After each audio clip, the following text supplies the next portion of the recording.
Berita menarik hari ini, Desoka.com, Ahad 7 November.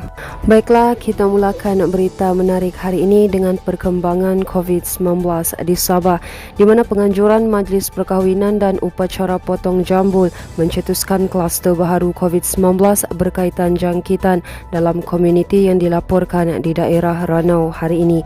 Jurucakap Perkembangan Harian COVID-19 Sabah, Datuk Seri Masidi Manjun berkata, kluster baharu yang diisytiharkan di Kampung Karanaan itu dikesan selepas seorang kaki tangan awam dikesan positif COVID-19. Katanya kluster berkenaan dikesan menjangkiti seramai 52 orang setakat ini, termasuk kes indeks yang bekerja di Jabatan Kerja Raya Ranau. Berdasarkan prosedur operasi standard fasa 3 Pelan Pemulihan Negara bagi negeri Sabah ketika ini, aktiviti sosial masih dilarang.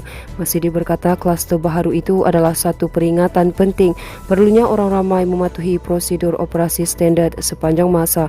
Katanya pematuhan SOP penting, lebih-lebih lagi Sabah akan beralih ke fasa 4 PPN mulai esok dengan pelbagai sekatan terhadap majlis sosial dan aktiviti ekonomi akan dilonggarkan. Sementara itu, Sabah hari ini mencatat 405 kes baharu COVID-19 berkurang 164 kes berbanding 569 kes malam, iaitu antara yang terendah sejak beberapa bulan lalu. Sementara itu, Kementerian Pembangunan Masyarakat dan Kesejahteraan Rakyat Sabah memandang serius pelbagai isu yang dikaitkan dengan golongan kanak-kanak khususnya di negeri ini. Menterinya Datuk Insinyur Syahelmi Yahya berkata sebagai antara golongan sasar dalam kementerian berkenaan, kebajikan kanak-kanak terus diberikan perhatian melalui kerjasama semua pihak. Katanya ia sejajar dengan tanggungjawab bersama semua pihak dalam menjaga kepentingan dan kesejahteraan kanak-kanak. Syahelmi berkata demikian ketika merasmikan Majlis Sekalung Budi Sejambak Kasih, Pasukan Perlindungan Kanak-kanak PPKK dan Pasukan Kebajikan Kanak-kanak PKKK Negeri Sabah sesi 2021-2023, Anjuran Jabatan Kebajikan Masyarakat Sabah di Pusat Konvensyen Antarabangsa Sabah. Di sini, Syahelmi juga berharap agar PPKK dan PKKK dapat terus bergiat aktif dalam membantu kanak-kanak yang memerlukan bantuan dan perlindungan. PPKK adalah pasukan yang membantu kanak-kanak memerlukan perlindungan segera seperti mangsa rogol dan mangsa penderaan. PKKK pula adalah pasukan yang membantu kanak-kanak bermasalah sosial seperti ketagihan dada, melakukan jenayah dan lari dari rumah. Syahelmi berkata kementeriannya amat menghargai keprihatinan masyarakat dalam usaha sama-sama menjaga kepentingan dan kesejahteraan kanak-kanak. Manakala nasib seorang penduduk kampung Walisau, Tamparuli yang mengalami retak tulang belakang akibat terjatuh dari pokok baru-baru ini mendapat perhatian wakil rakyat kawasan ini, Frederick Julian, 41, yang kini terlantar di rumah akibat terjatuh dari pokok rambutan awal minggu ini, dilawati Ahli Dewan Undangan Negeri Tamparuli, Datuk Jahid Jahim semalam.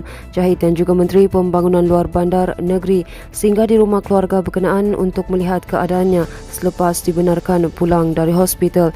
Jahid turut mengarahkan Jawatan Kuasa Pembangunan dan Keselamatan Kampung untuk melaporkan perkara itu kepada Jabatan Kebajikan Tamparuli untuk tindakan selanjutnya. Kejadian 4 hari lalu itu menyebabkan tulang belakang Frederick mengalami retak dan memerlukan alat penyokong tulang. Selepas dipasang alat pada Jumaat lalu, akhirnya beliau dibenarkan pulang ke rumah.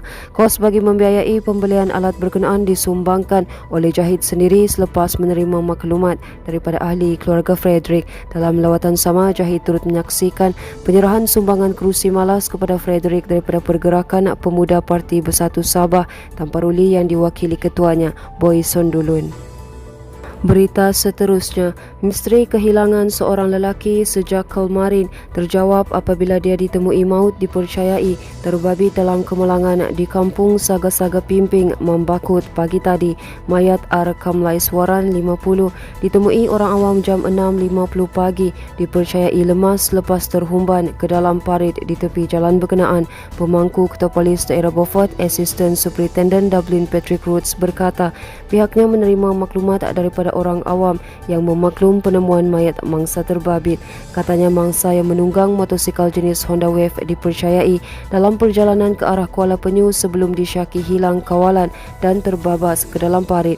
Dublin berkata setakat ini tiada sebarang unsur khianat atau jenayah yang ditemui, namun siasatan lanjut masih diteruskan. Katanya mangsa juga tidak disyaki menunggang motosikal di bawah pengaruh dada atau alkohol. Tambahnya mayat mangsa sudah dihantar ke Hospital Beaufort untuk proses bedah siasat selepas keputusan ujian COVID-19 diterima. Baiklah, ini merupakan berita terakhir dari kami di mana mayat kanak-kanak lelaki berusia 10 tahun yang dibaham buaya di Sungai Kampung Bakau Lama Lahad Datu semalam ditemui oleh penduduk kampung pagi tadi. Mayat mangsa ditemui kira-kira jam 6.41 pagi dalam keadaan terapung dengan kesan gigitan di bahagian kakinya, dipercayai akibat diserang reptilia ganas itu.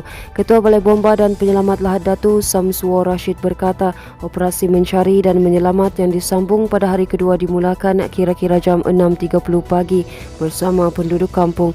Katanya mangsa kemudian ditemui oleh penduduk kampung dalam keadaan terapung di sungai pada jarak 700 meter dari lokasi mangsa diserang buaya.